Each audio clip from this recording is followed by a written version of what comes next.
And we're back. I've got two outstanding HCM SaaS consultants, Jared Pozahonic and Luke Marson. How's it going, guys? Wave to the camera. Thanks for having me. Yeah, definitely. So if you missed the first video, you're going to want to check that out because we really dug into an overview of how to be a great SaaS consultant and sort of some of the pitfalls these guys have encountered and why the skill sets are different. In this video, we're going to dig deeper into some of that. We're also hopefully going to get into some interesting stuff on training and certification debates. But guys, there's one thing I really wanted to ask you, which is we were talking before about the dimensions of a good SaaS consultant. What are your views in terms of industry knowledge? I know that HCM in particular, sometimes there's a lot of industry nuances, sometimes there's not. I guess regions are another issue that come in heavy with payroll requirements. What kinds of issues are you running into in terms of industry expertise? Yeah. For me, one thing I've never seen that much in HR is industry expertise. In the areas I do, core HR, payroll, every company thinks they're unique, but the industries really just have some minor nuances, at least here in North America. I mean, there are definitely differences, but not differences like if I was an oil and gas consultant versus being a pharma consultant or something like that. But there's definitely differences even between the modules. I mean, a great example is I've been doing HR for 17 years. I don't know very much about recruiting. And John, I know that's an area that used to be a big area for you. That's not an area I don't know very much about learning. And so there really is, people do stick to their niche areas, and if you're good in your niche areas, there's typically a lot of work there. But one of the things I've found with SuccessFactors is that areas are pushed together. So a good example is Employee Central Consultant, and that's core HR at SuccessFactors offering. One consultant that's doing Employee Central would be equivalent to 4 or 5 consultants in the on-premise world. So you do personal administration, organizational management, employee self-service, manager self-service. You're doing your workflow, you're doing your security. These are all things that are just part of the job of an EC consultant. And so you can imagine 6 consultants or 5 consultants to do one thing in on-premise versus one person doing that. It's a lot less consulting revenue for a lot of the big firms, which several of them are struggling with. And it's a lot more work, and it's a lot more areas that, like a good example is I'd never set up a workflow before in SAP. A workflow consultant did that.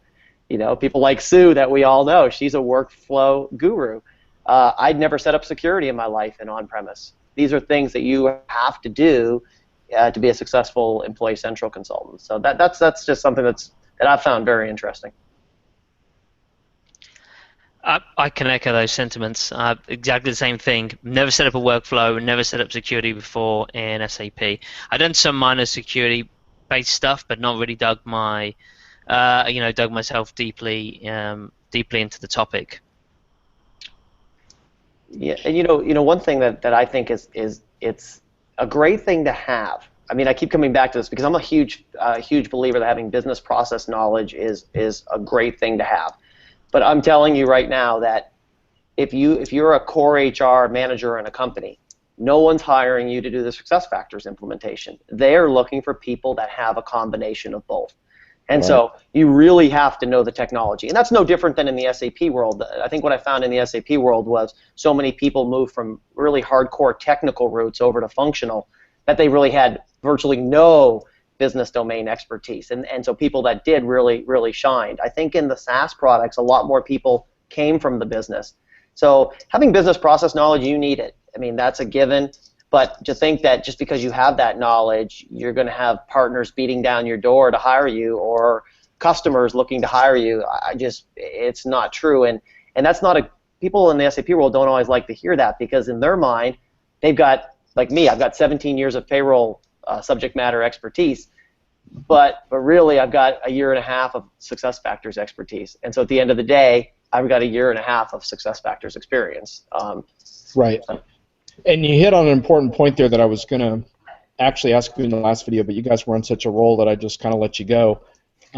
If you were advising a customer on hiring a SaaS consultant, right, in the HCM side, what kind of advice would you give them in terms of there's so many criteria that you're talking about. How should they evaluate and interview SaaS consultants? You want to take that one first, Luke? Sure. Well, I mean, there's plenty of areas they should look at. I think one of the key things they want to look at first is to really evaluate the actual experience that a consultant has. Looking at how many projects they've done, what the roles are that they've played on those projects, whether they've shadowed, whether they've led.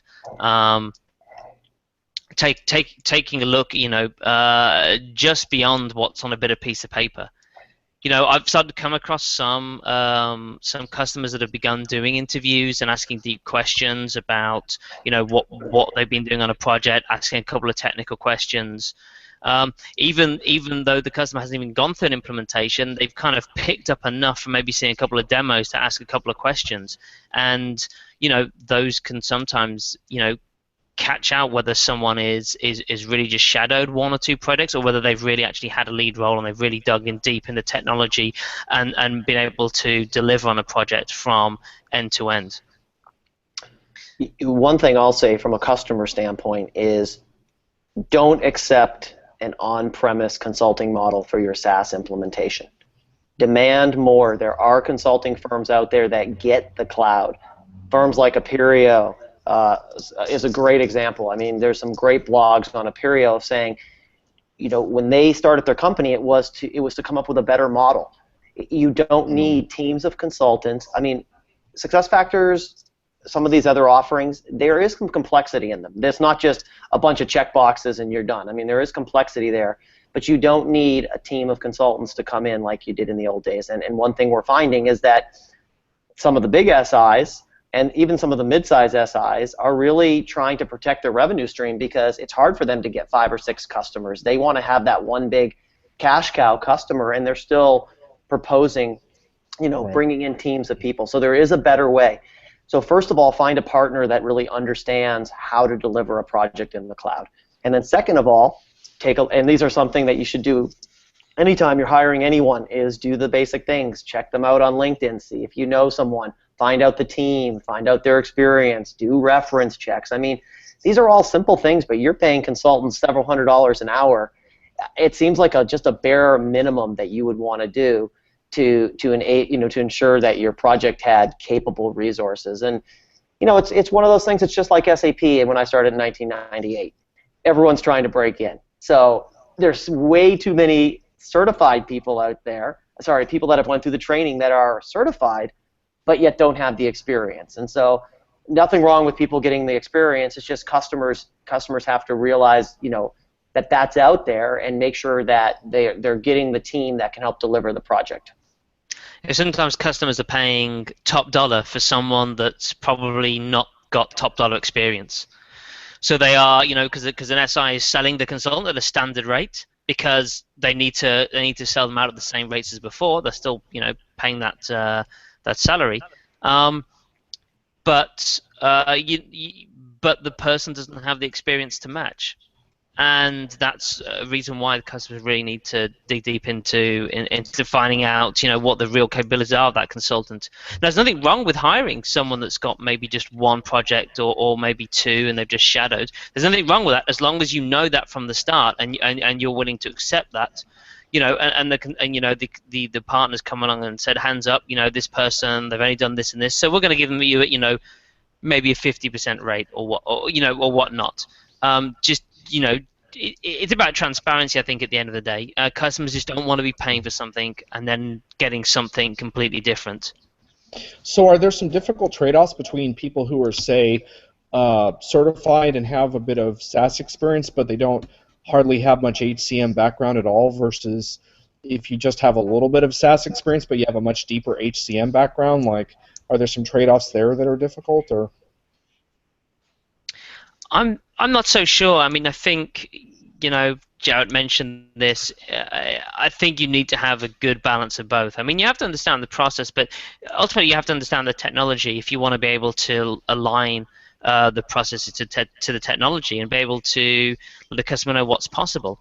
Now, some of these SaaS solutions are, you could say that they have more rigid process, but actually some of them, like SuccessFactors Employee Central, can actually be really flexible in places. It doesn't have that rigidity that SAP on-premise had in places. So if you're really going to know the boundaries and the depths and what it can and can't do, you know, you can't advise the customer without that.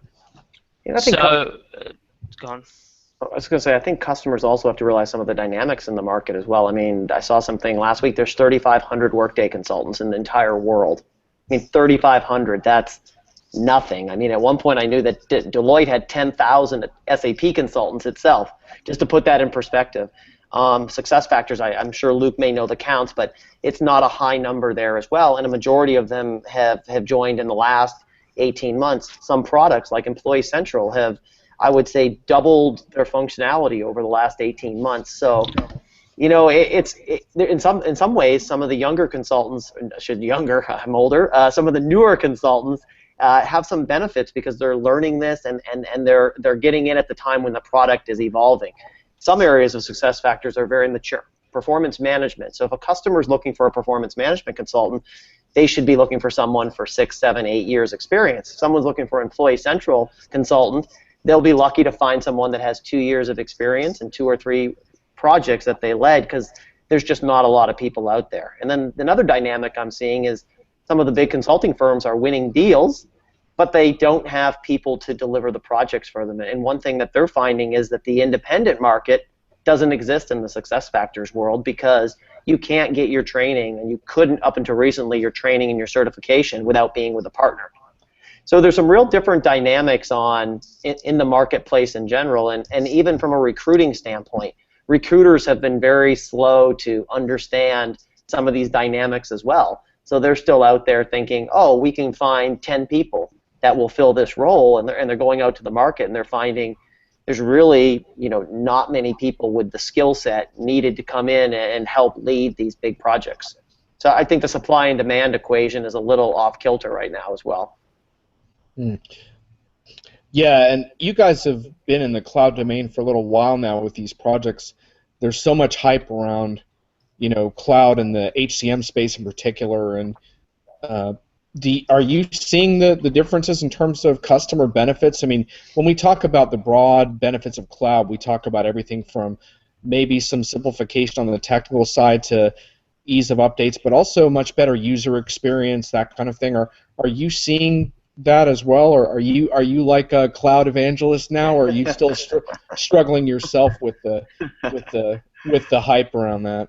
Well, a shout out to our friend Naomi, who's the ultimate cloud evangelist, and Naomi Bloom, who was schooled us all at one time or another. And it's funny because, I mean, to tell you how much I've changed, I remember like 4 years ago, maybe it was on Twitter or someplace, and hear Naomi saying cloud, cloud, cloud, and I thought, she's crazy. I mean, Workday, these other firms, I mean, they're never gonna mount to anything. You know, I mean, it's gonna be SAP on-premise and Oracle and PeopleSoft, and you know, I've come full circle, I think. You know, I think in reality, I think that some of the products are still evolving. So, you know, is it a like-for-like functionality? It's not, and nor should it be. You know, you're talking about software that was, some software that was built 25 years ago versus something that was built for today. Some of the things that are just obvious that are built into the software, a lot of social capability, mobile capability, user experience. I mean, that's just all a given. So right there, for a majority of the people that use the software, they're see it from day one. You know, employee self-service and those things. So the bulk of the population at a company can see that stuff right away. Can it do all the heavy lifting? Is there some, you know, business process re-engineering that's needed? A lot of times there is, and that's where it gets a little interesting, because some companies realize that and are very savvy. So as part of installing new software, they take a chance to revisit their business processes. Those are the companies that ultimately have a very good experience, and those are the same companies that would have had a good experience with on-premise as well, but they have a better experience, and then they set themselves up with a foundation for rapid innovation. As things change, their software should be able to change with it. I see another set of customers that get sold a vision of a 3-month implementation or a 5-month implementation, and they have an expectation that it's going to do everything that their old system did. those are the customers that I think sometimes struggle to see the benefits because of their expectations from day one. So I see both sides of that, and I see some customers actually that get the software and they say this after they get past the hype, they say this won't work for us, because in some areas the software still has gaps that for some organizations they're not willing to move past those gaps. So I do see more projects stopped before going live than I ever had in the SAP on-premise world. But over time, it's just a no-brainer that more and more companies are going to be. I think by the time we get to 2020, maybe a little longer, but right around that time, being on-premise for HR will be equivalent to being on the mainframe. I mean, it'll be that much of an old technology. Yeah, I couldn't really agree more there. I do think that some of the benefits of SaaS HCM solutions is the simplification and more standardization. But as Jared points out, that kind of simplification can come at a cost sometimes, just because of where we are in the product life cycle. Workday's been around for a few years. Employee Central's not been around as long. It's catching up very quickly, but it still has a few areas where it needs to grow. The product team are well aware of that, and they're putting a lot of focus and investment on those areas, because they know that they're the sort of places where customers are going to be looking, and scrutinizing a bit more closely than in some other areas of the application. But I think having things like self-service built in just as part of the application, and it controlled so simply just through simple permission configurations, gives a lot of power. There's a lot of almost self-service administration in the SaaS solutions. They can be point and click. It's configurability, extensibility. There's no customizing. There's no coding. So once a customer's live, they can go in, I need to add a field, or I need to update a drop-down list of values. There's just simple things like that they might need to do. I need to update the screen, or I want to add a new screen. And that's something that is quite easy to do and quite powerful. You don't need to have technical user or functional user, or bring in your consultant partner.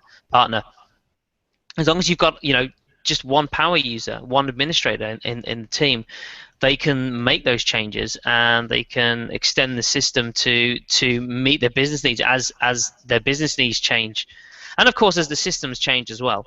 There's a lot of features and functionality coming in on a regular basis, and a lot of them very simple to configure, very simple to apply those changes, particularly around compliance and legal changes in different countries. I mean, this is something I may have seen a bit more than Jared. I know you have a lot of state legal differences, but I've worked across 12 or so countries in Europe. I've worked in the Middle East and Asia, and there's a lot of changes country to country, and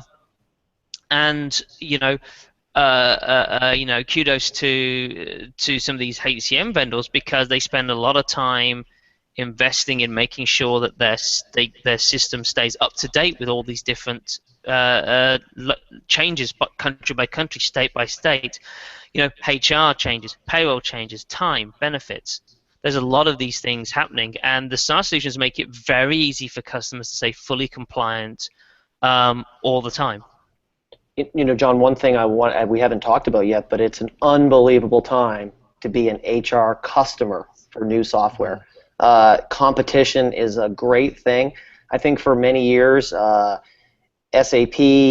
PeopleSoft, Oracle EBS, they really had ADP had a lion's share of the market. And I think one of the things I've seen is with customers moving off on-premise technologies to the cloud, there's a real land grab right now, and it's a very, very competitive time. Competition is good for customers.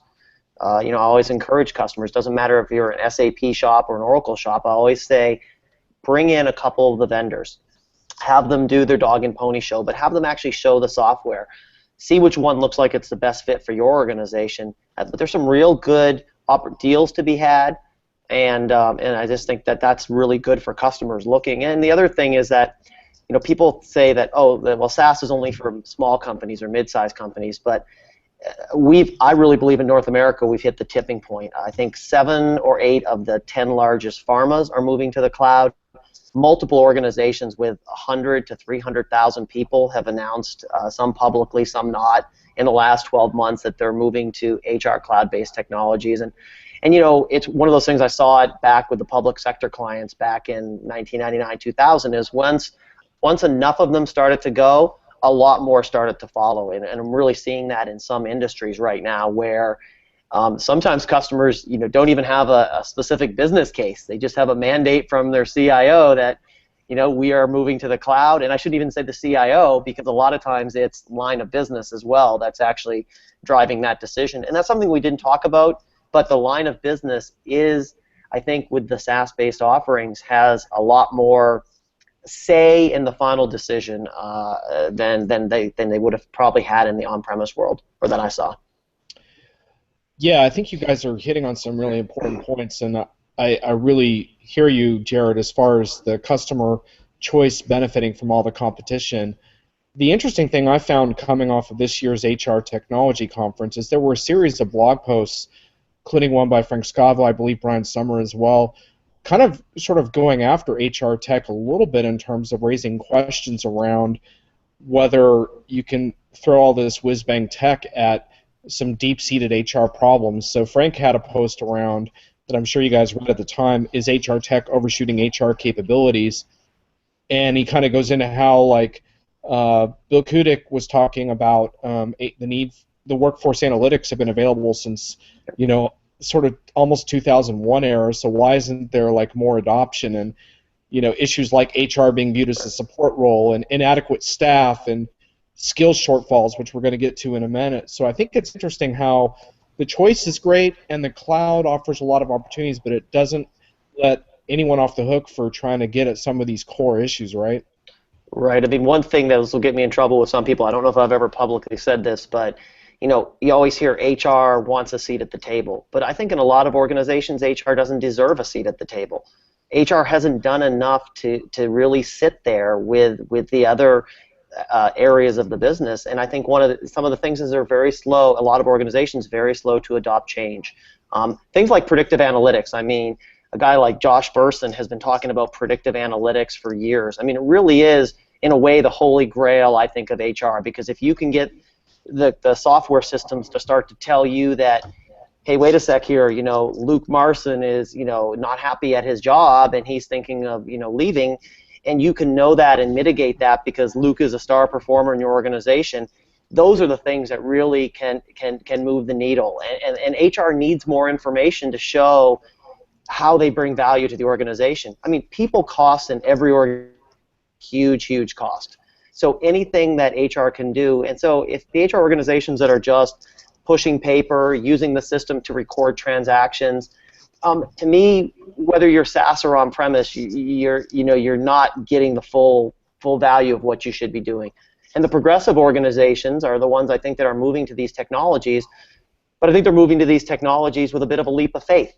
That these are going to be the products that are going to have those offerings, and I really believe they will. I mean, I know Workday recently did an acquisition, and they have some super smart guys there, and they're going to roll out some real sharp analytic type offerings. I know that that's something that SuccessFactors has some. They're looking at that and have some offerings around that as well. But you need to make customers to adopt. And then I think HR can really get the seat at the table that they deserve, or make them deserve it. Yeah.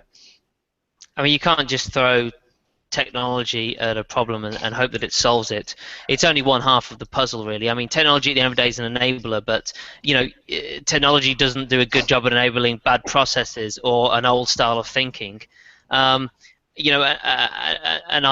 I've agreed with Josh Bersin for a long time on the analytics topic, because there is so much value to that for organizations. But I think sometimes HR can't adopt analytics because it's got much bigger problems.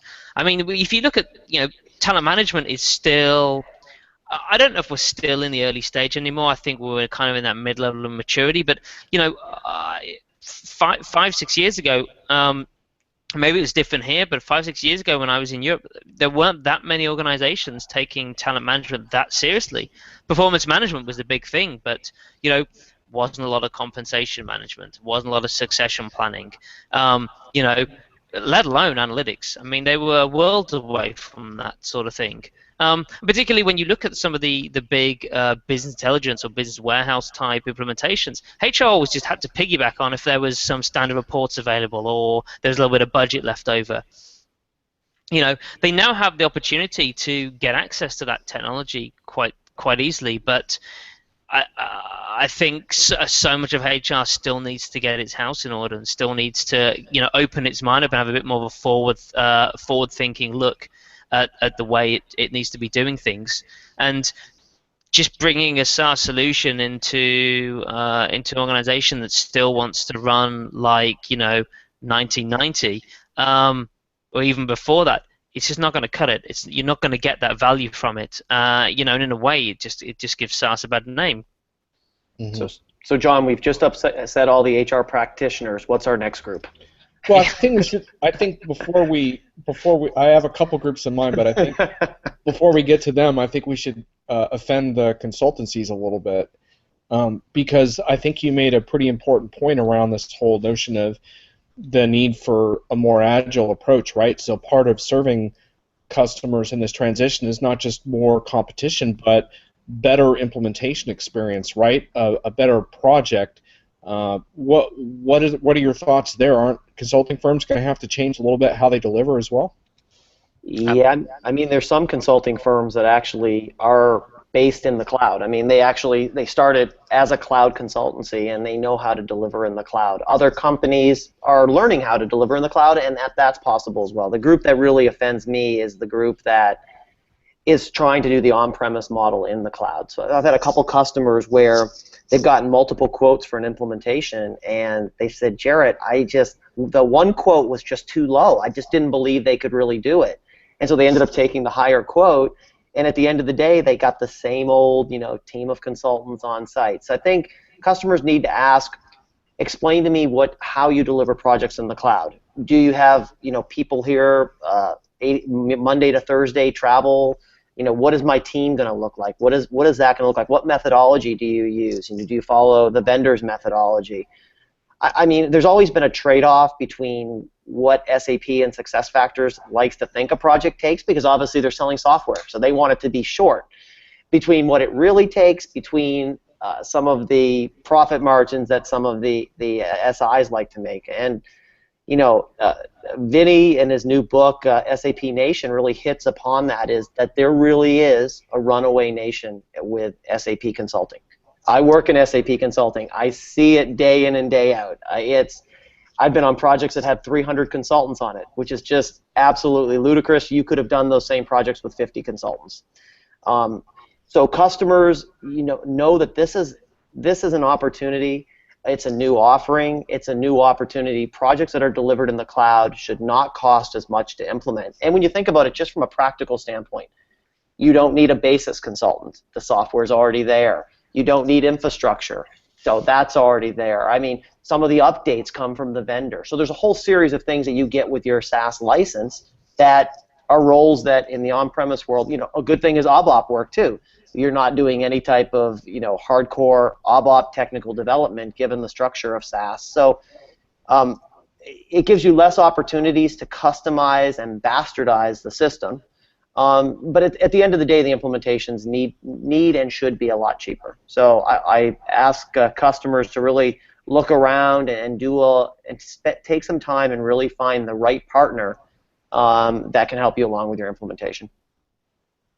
Yeah, there has to be a big shift in the model. I've seen, typically, I think, there's a recurring theme going on here, but the smaller niche vendors are often the most nimble and the ones that have been able to provide the more cloud-based consulting services. It may be hitting their revenue as well, but they understand that that's just how it's done and that's what they've got to do, and they have to adapt. And we all know it's much harder to turn a big ship than it is a small one. Luke, especially if you're building your firm on a low overhead type of lean consulting model, right? Mm-hmm. you have a huge advantage there. Yeah, there's a number of consultancies that are virtual. I mean, I used to work for a firm. They don't have any offices, any physical offices, but they have virtual offices all over. Even now, the companies I work for very lean in terms of that operating model. And you're hearing in other places. Some of the partners that have been around for quite a while. They have offices, but traditionally very small, so they have those small overheads. But when you're looking at these very large firms, they've got large amount of consultants, big salaries, big offices, lots of partners. There's a lot more overhead that's got to be covered there. Yep. And that's a big challenge, and that's why I think they're trying to see a continuation of the business model. But that's just not going to cut it in the long run. Customers, I don't always recommend that you take the lowest bid, but you certainly shouldn't, shirk away from looking at lower bids and thinking, oh, they're a third of the price. They can't be right, but actually, often it can be. And I'm seeing huge discrepancies in bids. Sometimes you might see a full suite implementation. It might be around $1 million of services for one company. Another company might come in at 3.5, maybe 4 million. I mean, and that's insane. And to think that company coming in at 3-4 million might still, win the deal because the customer thinks, well, it's a whole suite. It must be true. It must be that expensive and that complex. But customers should rethink. Well, actually, it really isn't. If they look deep down at what they're getting from one for the other, they should be able to figure out where the gaps are and what fluff there is. But it's not always that simple for customers, and I think the best thing that they can do is they need to speak to other customers that have done similar things, similar size projects, and ask them how long it took, how many consultants did they have, what was the real effort that went on. It just comes down, I think, continuously to doing a lot of due diligence. I think it's more important now than it was before because there just seems to be such a disparity between different consultancies on the experience that they have, the way they run projects, the way they're selling them and staffing them. It's just the gap seems to be quite large sometimes. And I think customers, quite rightly, are quite confused and don't know where to go. And sometimes it's easier to just go for the model that you're familiar with because you just can't really make head nor tail of all of the bids that you've got out there.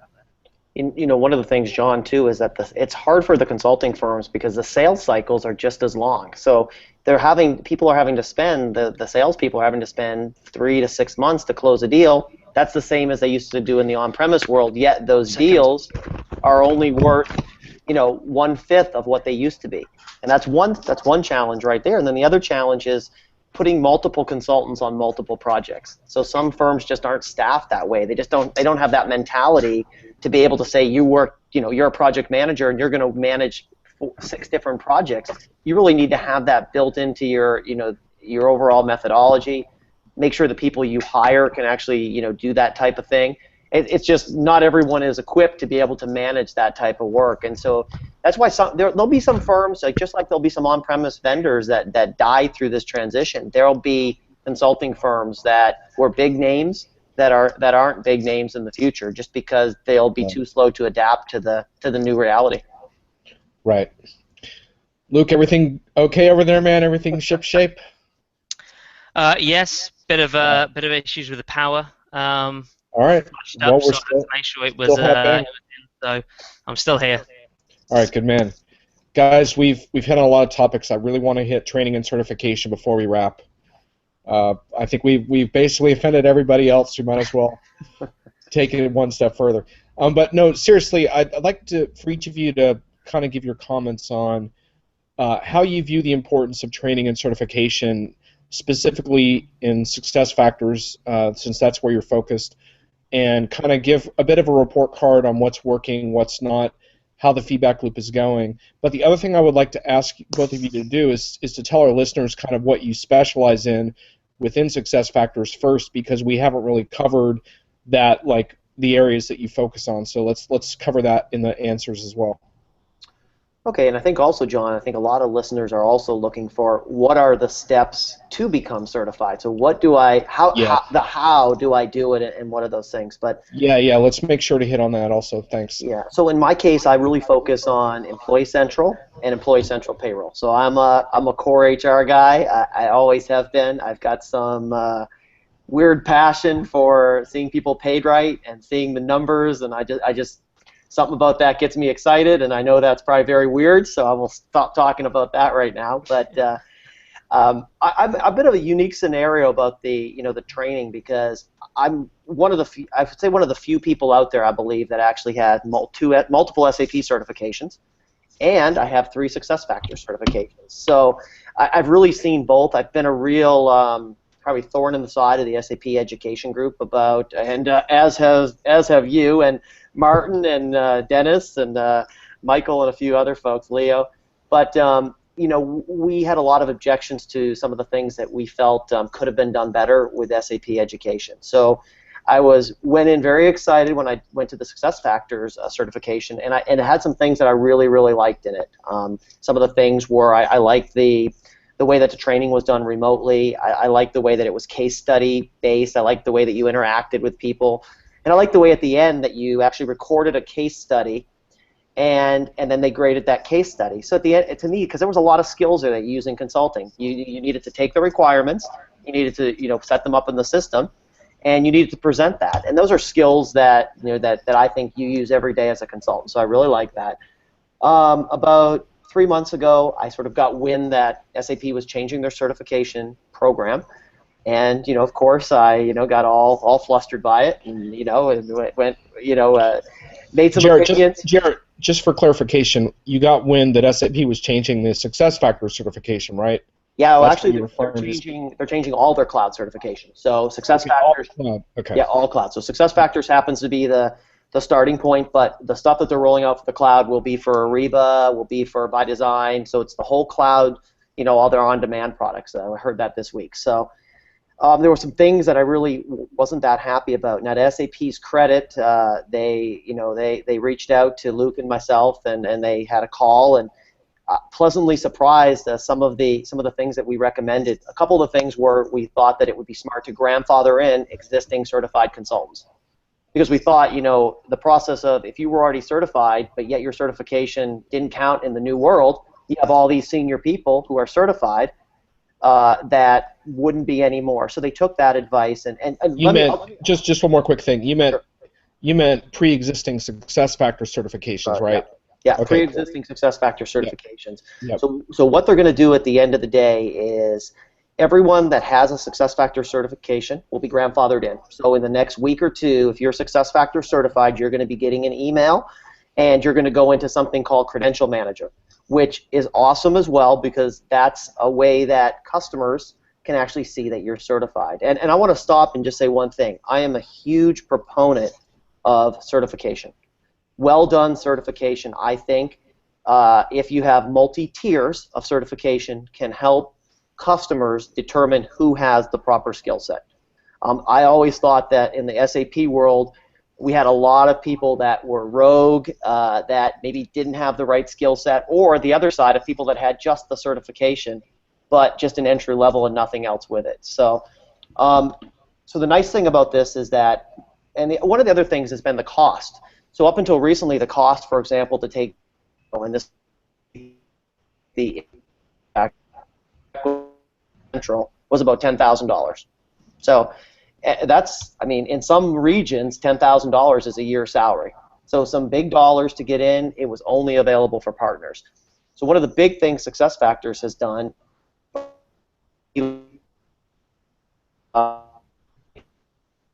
HCM materials and roughly $3,500 a year, and you get access to hundreds, 185 SuccessFactor documents and courses, and all the SAP HCM courses as well. And you can learn at your own pace.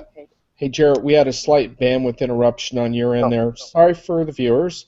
But, Jarrett, you were saying basically just re-summarize what you get for the $3,500. What is that all about?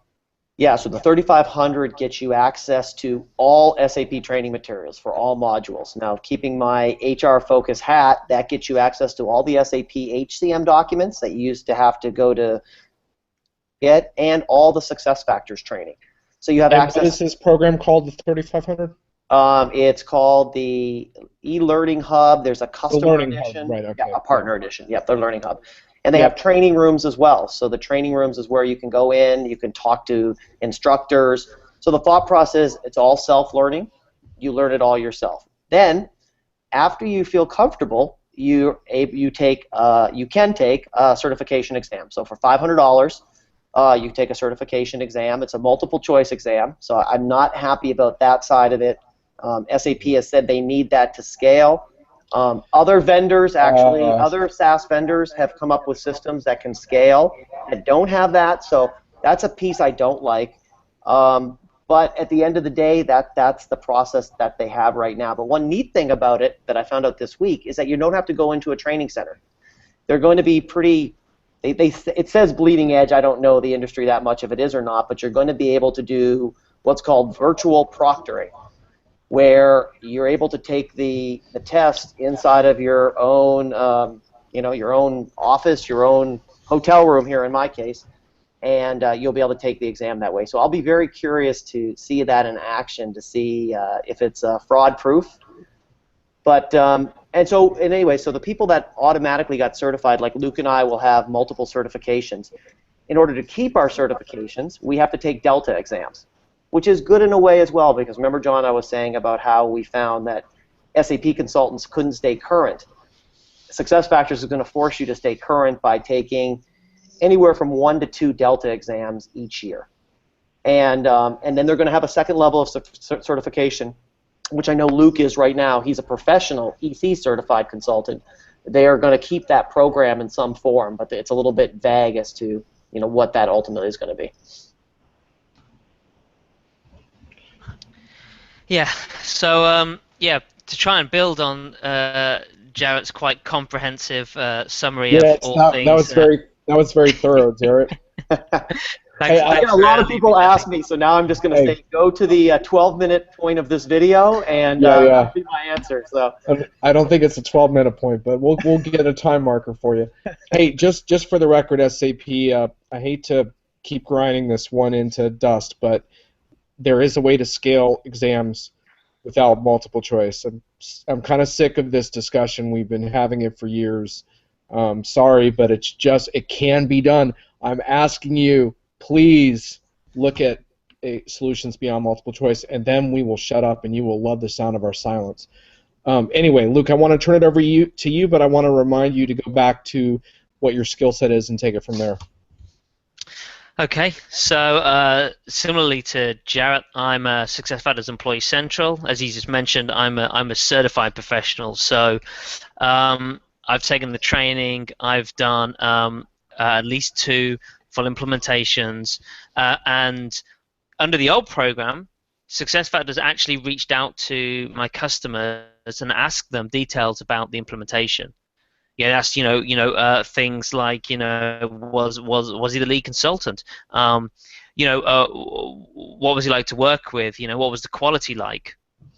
And I was very glad because the 2 customers gave me really good feedback. And I thank them for that. But that was something I found refreshing, was that it wasn't just a case of just putting down 2 customer names and pressing send and someone went through a system and sent you a certificate. It was actually a couple of week process, because they actually sent these forms out to the customers and waited for them back. And I have heard of cases where they've actually called the customer when they've not heard back from them. So it's not just a validation of you having tick boxes of having done projects. It's actually validating your role and your ability to deliver quality on those projects as well. So yeah, as Jarrett said, it's vague about how they're going to do that going forward, but it does seem like there is going to be some more continuous validation of project experience in order to retain that professional level certification. Yeah, and Nice. one thing I'd like to mention is that, and this is a point I hear all the time, is that, and Sue Martin was very clear on it, is that In the SuccessFactors world, you need provisioning. So provisioning, for the folks that are familiar with SAP, maybe it's something like having access to the IMG. So you cannot be a practicing consultant without provisioning access. You will not be able to get provisioning access unless you're certified. You will not be able to get provisioning access unless you are certified by SuccessFactors. So all those people that are thinking, I'll just cut a corner, I'll take a $50 training because there's all this unauthorized training up there. You might learn something. You're not going to be able to break into SuccessFactors with that. And so that's something I think that's fairly important, because I don't want to see people waste their money, in getting stuff that's not going to be able to provide them, the skills that they need to make a living at it. And, so. Yeah, and just one quick word on Credential Manager. That, as part of the original infamous Certification 5, that was one of the things we were pushing for. It wasn't one of our main points, but it was something a number of community members asked for. And for customers who aren't aware, you can now check on SAP certification status within the Credential Manager and make sure that it's a valid certification. It's something worth checking out, so make sure you do that. Guys, oh, sorry, Jarrett, you got one more comment about that? I was just going to say one thing. I think the Credential Managers is a good idea, and we have to get the word out with customers that they start making sure that the people that say they're certified are certified. So, but one thing that's going to be interesting to me to see is that you're allowed to take the certification exam without taking the training, which I thought that those two should be tied together. So technically, you don't have to get a Learning Hub subscription to take the certification exam. So I'm a little leery about people being able to game the system and all of a sudden taking a $500 exam and showing, and then selling themselves as a certified EC consultant, for example, because you look at other industries, it doesn't matter how smart I am, I can't be doing surgery tomorrow after spending $500, and I can't stand up at a courtroom spending $500, and a lot of the SAP careers are as lucrative as some of those professions. And so I want to make sure that SAP has the proper controls in place. This proctoring, this remote proctoring, to me seems like it's fraught with a whole series of potential issues. I mean, Sue talked about, having a passport ID and having another ID, and I can see that side, but people are very smart, and people know there's a real opportunity here, and I just want to make sure that certification stays protected, because if it's protected, it's good for everyone. It's good for customers, it's good for the consulting firms, it's good all the way around. And then one more angle on this whole thing is the Delta exams are going to be a huge disruption for a lot of consulting firms. So you imagine you have 100 consultants, twice a year they have to take a Delta exam. Well, you can't expect people to pass a multiple choice, and this is where it comes back to what you said, John, is I don't like the multiple choice, because I'm never asked to fill out a multiple choice question when I'm at a client site. I'm asked to provide information. If I don't know the answer, if I can get back that answer to them within a suitable time frame, they are very happy. So the thought process for a consulting firm is people will be scared to not do well on this exam. So the consulting firms have to give them time. So if now even if the exam is $200, when you take the lost billable revenue to have a consultant spend 20 hours twice a year to study, all of a sudden that's a huge cost for these organizations. So we haven't heard, I think it's too early, I haven't heard much pushback from the partner community, but I have to think that unless they're seeing some real perceived value out of it, there's going to be some very upset partners, because it's going to be a big expense for them. A story to watch. Well, guys, I could honestly talk for another hour. I don't know how our listeners are feeling at this point. The benefit is they can hit pause and go get a snack and see if we're still talking when they come back. But there's one thing I do want to hit on briefly before we wrap, which is what you pointed out earlier, Jarrett, which is for those aspiring professionals who want to break in or get into the SaaS part of this or whatever. What are some takeaways? Let's keep it pretty quick, but let's have each of you give some takeaways for these folks, because they probably endured this whole discussion to find this out. So let's hook them up. I mean, one of the things I think is ask yourself why you want to do it. Are you chasing a pot of gold? That might not be the best reason. Understand your reasons for why you want to make a change. Are you not happy doing with what you are doing? Are you scared that what you're doing today is going to go away? So that's one. Be willing to make an investment. $3,500 to me does not seem like a lot of money, but I know in some places that is a lot of money. Be willing to make an investment. Have a plan and work hard, obviously, get your certification. I mean, I think once you make it that far, you're going to be able to do that. And then really start to think of what your plan's going to be, because right now, even if you're certified, you need to work for a partner. That may change, but as of now, once you have your certification, you're going to have to work for a partner. So obviously, having the certification should make you more attractive to a partner, but if you have no business domain expertise, if you don't have some other things, you may have a hard time jumping into a partner. Make sure if you have a choice, go to a partner that's going to do continuing education with you, that's going to put you on projects, and you have the ability to learn. And this, just like everything, continue to work hard day in and day out. It's not easy. A lot of us that started SAP a long time ago got really lucky. I mean, I personally came from the grocery business and stumbled into SAP. I could never stumble into SuccessFactors today. It's a lot harder, or Workday or any of those. I mean, it's a lot harder. It's a lot more competitive. So know what you're up against, and just continue to learn and work hard. I think from my perspective, I think some of the takeaways is you have to have patience and set the right expectations. Jared hits on the point right now. You might have to, just bite the bullet and join a partner. I think at some point it is going to open up to independence more so. I think the real challenge at the moment is there's a lot of partner-based resources that you need to access in order to do your job, to stay up to date. There's the SAP Jam groups, there's the partner portal.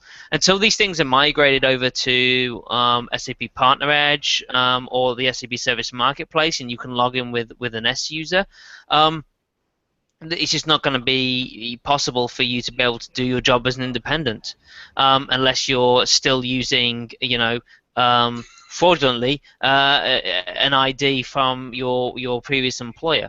There's a lot of legal and logistical things that SAP have to sort out, and I don't think it's as straightforward as people think when they demand that they should be able to be an independent consultant. It is going to take time, and that's why I think consultants, they have to be patient. You've got to wait for that time to come, but also they've got to be impatient, and they can't just take the training and walk into a consultant job as a solution architect or a lead consultant. Even after one implementation, I find it hard that you can say, yeah, I'm a solution architect, or I'm a senior consultant, or senior solution architect, or whatnot. It takes time and patience to learn, and I think, as we pointed out earlier, you just have to set your expectations that, look, you got to take a step back from where you were to where you are now, and you've got to build back up to that. And it's not as straightforward, but as Jarrett says, if you can get in the right consultancy and the right opportunities, you can definitely get there, but it's not going to be overnight. Yeah, and John, one thing we didn't talk about is there's some real geographic trends to the move to SaaS as well. So right. In North America, if you're an on-premise consultant, SAP and all these others are going to market with their SaaS-based offerings, and Workday is very strong in North America. So the impetus is if you're in North America, you may have to move quicker. If you're in some other areas, maybe if you're in the Middle East, I know India, some other places are a little bit slower on the SaaS adoption curve. And so Luke and I just said, well, maybe try to join a partner. Well, depending on where you are, there's not enough work for right. partners to be looking to hire people. So, it really depends on where you're at, but you have to understand that trend is coming. You just have to see where it makes sense for you. And so, for some places, it might make sense to continue to do what you're doing now for a few more years and consider making the move there, because you may not have any opportunities to do it right now. Yeah, and the SaaS market is going to continue to grow over time. So there will be plenty of opportunities for most consultants that want to make the move to be able to make it. And another reason why I need to have patience, because it might not be now. That opportunity for some consultants might be in 2 years' time.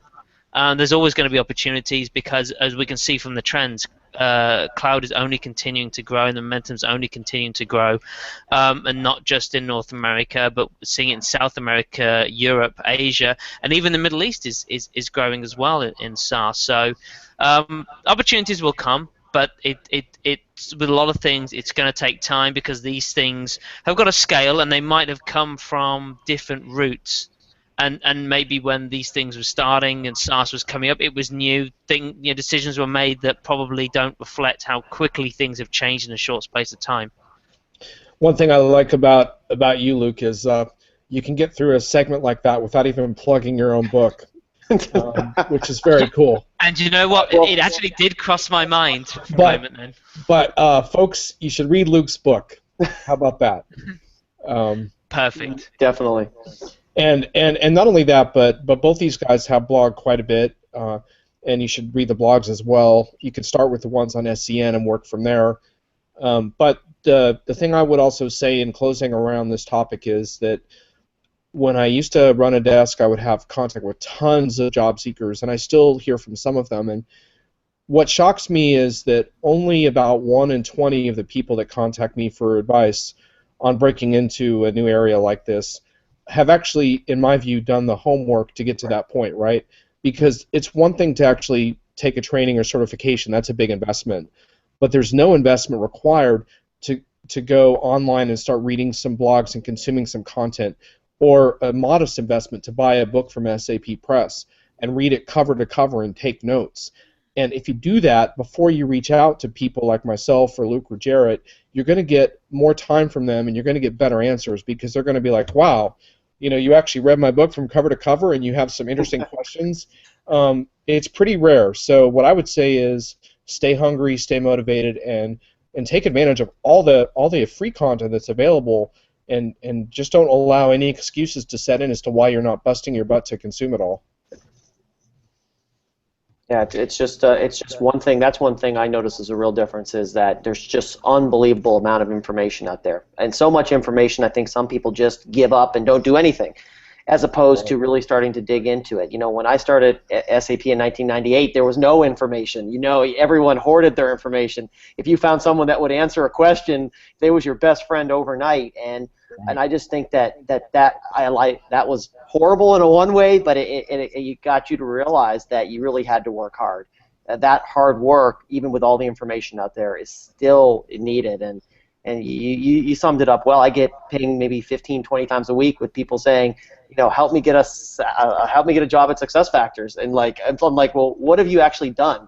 What other than you spelt it wrong when you sent it to me, have you what other information? And it's just it's very interesting, but there's no doubt in my mind that there is a real trend towards the cloud.